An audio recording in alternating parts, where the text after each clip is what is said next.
Bonjour à tous, alors aujourd'hui je vais vous parler du visa permanent.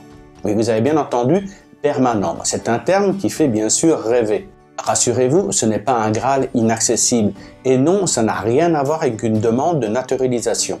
Le visa permanent existe bel et bien et il est accessible dès lors que vous habitez depuis 3 ans au moins en Thaïlande.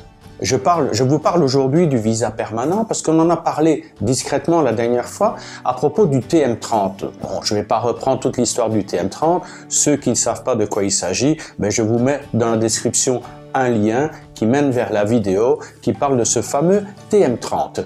Donc on a parlé justement par rapport à ces contraintes du TM30, on a justement parlé de ce visa permanent qui donne l'opportunité de ne pas être contraint par ce TM30. Mais vous allez voir, le visa permanent n'offre pas ce seul avantage, que du contraire, il offre quand même pas mal d'opportunités. Voyons donc justement quels sont les avantages apportés par ce fameux visa permanent. Eh bien, qui dit visa permanent dit automatiquement que vous n'avez plus aucune contrainte vis-à-vis du visa. Pas besoin de faire de formalités ou de renouvellement tous les ans. Vous avez un visa permanent, c'est-à-dire que ce visa, vous l'avez définitivement. Sauf cas exceptionnel, on ne peut pas vous le retirer. Autre avantage, le visa permanent vous donne accès au Tham Bian Ban bleu. Donc vous savez que pour les étrangers, vous recevez une sorte de livret de famille, un Tham Bian Ban jaune. Les Thaïlandais ont des Tham Bian Ban bleus. Donc à partir du moment où vous avez un visa permanent, vous n'avez plus le Tham Bian Ban jaune, mais vous avez le modèle bleu. En plus, vous obtiendrez également auprès de la police un livret rouge, l'équivalent de la carte d'identité thaïlandaise. Avantage lorsque vous achetez un condominium. Vous savez, actuellement, pour un visa classique, si vous achetez un condominium, vous devez automatiquement prouver que l'argent qui sert à l'achat provient bien d'un compte à l'étranger, qui en plus est à votre nom bien sûr. Or, à partir du moment où vous avez un visa permanent, il n'y a plus nécessité de prouver l'origine de l'argent. Ça peut très bien être de l'argent que vous avez en Thaïlande. Donc vous achetez le condominium sans aucun problème. De plus, avantage aussi, mais là c'est à voir avec les banques, le fait d'avoir un visa permanent vous donne accès au crédit immobilier.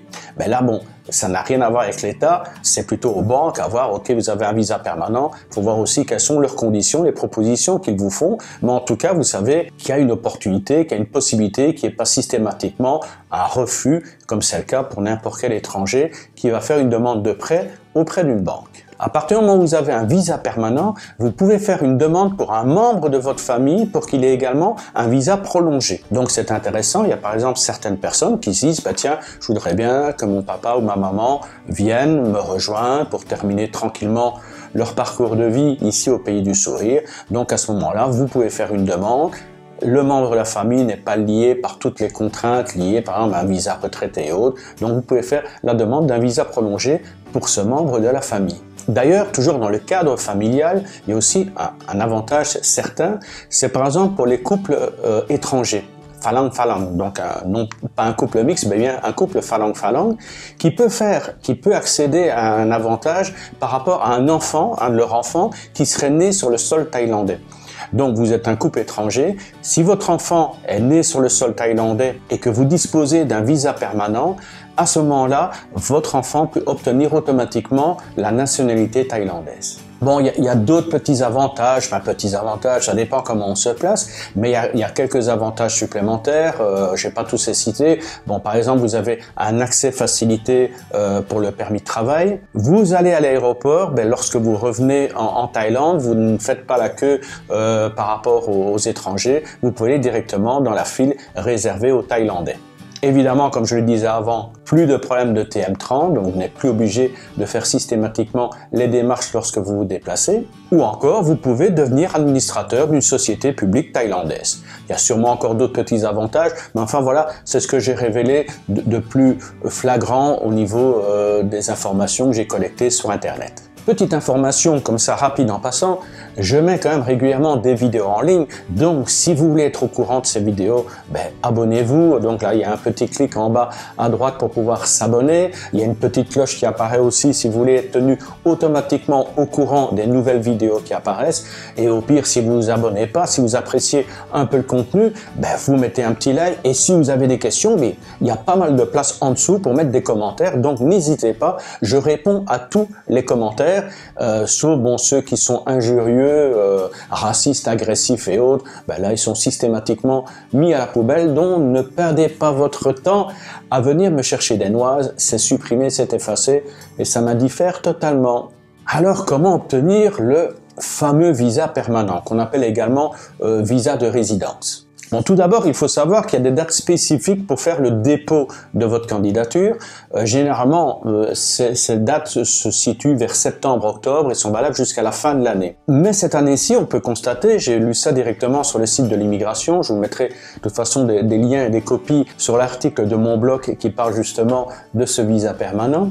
Donc là, le gouvernement a décidé que les candidatures cette année-ci pouvaient être déposées dès le 1er juillet. Donc c'est en cours, au moment où je tourne cette vidéo, ça fait déjà presque 2 mois que les candidatures sont ouvertes. Est-ce qu'on peut imaginer que le fait que le gouvernement autorise une plus large période pour le dépôt des candidatures serait un assouplissement ou une tentative de pousser les gens à aller vers le visa permanent? Je ne pourrais vous le dire. Mais enfin, en tout cas, pour l'instant, sachez que ça a débuté le 1er juillet. Alors, le gouvernement donne 100 visas permanents par nationalité. C'est énorme si au regard du nombre de personnes qui postulent. Si on prend des Belges, des Suisses, Luxembourgeois, Français, n'importe quoi, il n'y a jamais 100 personnes de chaque nationalité qui postulent pour obtenir un visa permanent. Même s'il y en aura peut-être plus pour éliminer tous ceux qui en ont un peu marre des contraintes et qui veulent être libérés de ça, donc peut-être qu'ils vont faire les démarches. Mais actuellement, il faut en moyenne le total des visas permanents, toutes nationalités confondues, ça doit être aux environs de 250-300 visas permanents octroyés tous les ans. C'est en rapport aux candidatures qui sont déposées. Donc ce n'est pas le fait qu'on limite et qu'on éjecte les gens, mais il n'y a pas tellement de gens que ça qui déposent leur candidature. Je ne sais pas très bien pourquoi, peut-être sans doute par un manque d'information ou de désintérêt, mais en tout cas, il y a suffisamment de place pour tous ceux qui désirent poser leur candidature. Alors, pour pouvoir déposer votre candidature, il faut déjà que vous ayez 3 années consécutives de visa non immigrant. À partir du moment où vous avez les 3 années consécutives, au moment de la 4e année qui démarre, à ce moment-là, vous pouvez déposer votre candidature. Il faut bien sûr que vous regardiez dans quelle catégorie vous appartenez pour le visa permanent. Donc là, dans la suite de la vidéo, je vais vous décrire un petit peu les catégories qu'il existe, parce qu'en fonction de la catégorie, vous aurez des formulaires spécifiques à remplir et des documents à donner. Donc voilà, regardez un peu plus loin dans la vidéo et puis de toute façon, allez dans l'article du blog, là vous aurez tous les liens, également les liens qui mènent vers les formulaires à télécharger. Donc tout est dans l'article, si ça vous intéresse, n'hésitez pas. Regardez en description, le lien vers le blog et l'article qui parle du visa permanent est directement dans la description en bas de la vidéo. Important à savoir, mais enfin ça je suppose que vous le lirez lorsque vous allez télécharger les documents.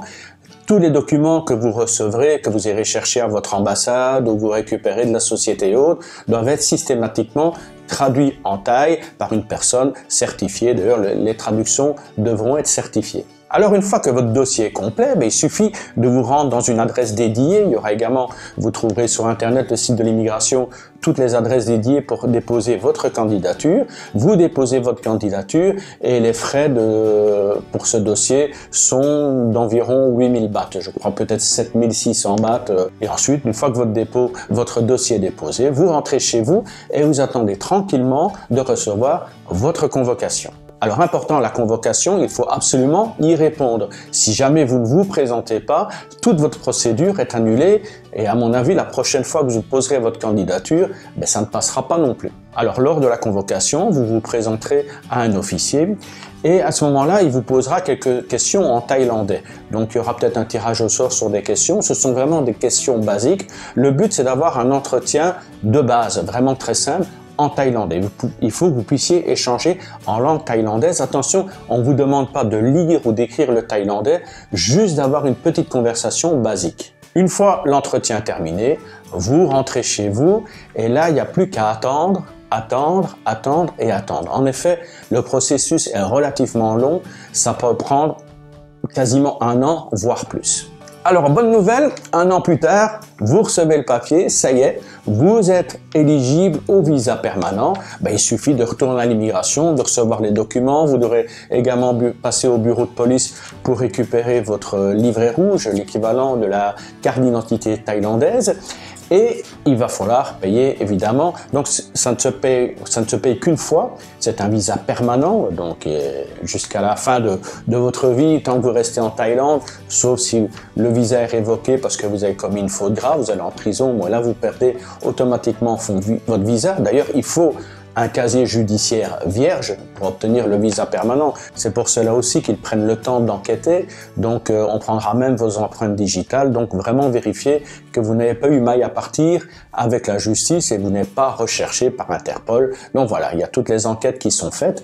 Et à ce moment-là, vous devrez payer, c'est l'équivalent de 200 000 bahts, un peu moins de 200 000 bahts, sauf pour les personnes qui sont mariées avec une personne thaïlandaise ou les personnes qui ont moins de 20 ans. À ce moment-là, la somme est réduite de 50%, c'est environ 100 000 bahts à payer et là, vous êtes tranquille, vous avez votre visa permanent.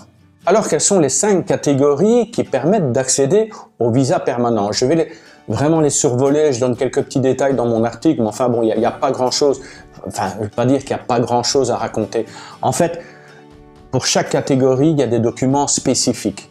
Si on prend par exemple la catégorie que j'appelle famille, il y a même 6 sous-catégories. Donc, dans mon article, je vous donne un lien qui vous emmène vers un document PDF en anglais qui décrit toutes les catégories convenablement avec pour chaque catégorie et sous-catégorie, quels sont les documents à fournir, à procurer et à donner. Alors, on a d'abord la catégorie investissement. Les investissements, ça dépend vraiment. Alors, cela va de 3 à 10 millions de bahts. Il faut vraiment voir.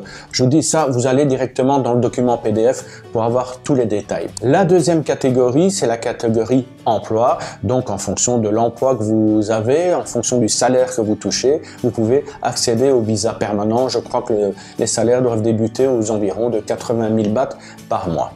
Ensuite, ils appellent ça le visa humanitaire. Je trouve ça un peu spécial, quoique effectivement, il y a certains bénévoles qui travaillent dans des associations qui pourraient prétendre au visa permanent. Donc, ils appellent ça humanitaire. Moi, j'appellerais plutôt ça le visa, enfin la catégorie familiale.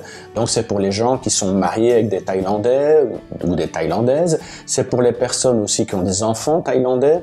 Ou qui ont adopté des enfants thaïlandais. Enfin voilà, il y a 6 sous-catégories. Allez voir dans le document qui est sur l'article, vous aurez plus de renseignements. Il y a une autre catégorie qui s'appelle la catégorie expert. Son nom indique tout, donc ce sont des gens qui viennent comme experts en Thaïlande. Et ensuite, il y a autre catégorie, voilà, donc ça c'est vu au cas par cas, donc vous devez aller voir avec les services concernés de l'immigration et voir si vous rentrez dans cette autre catégorie. Donc, notez quand même qu'il n'y a pas de catégorie retraité. Parce que j'ai visité quand même, pour préparer ce petit dossier, j'ai quand même visité pas mal de sites, que ce soit les sites gouvernementaux, que ce soit des sites d'avocats ou des blogs de Monsieur Tout-le-Monde. Donc j'ai quand même visité pas mal de sites, je fais des recoupements et il y en a plusieurs qui parlent du visa retraité. Mais là, je suis désolé, il n'y a pas de catégorie pour le visa retraité, peut-être dans autre cas. Et là, il faut voir avec l'immigration, mais en tout cas, ça n'existe pas sur les documents officiels de l'immigration. Voilà, moi j'ai fait le petit tour rapide ici en vidéo. Si vous voulez vraiment avoir tous les liens, les compléments d'information, vous allez directement sur le blog, dans le lien de la description, donc vous arriverez directement sur l'article. Voilà, je vous souhaite une bonne journée, je vous dis à très bientôt pour d'autres vidéos. Bye bye!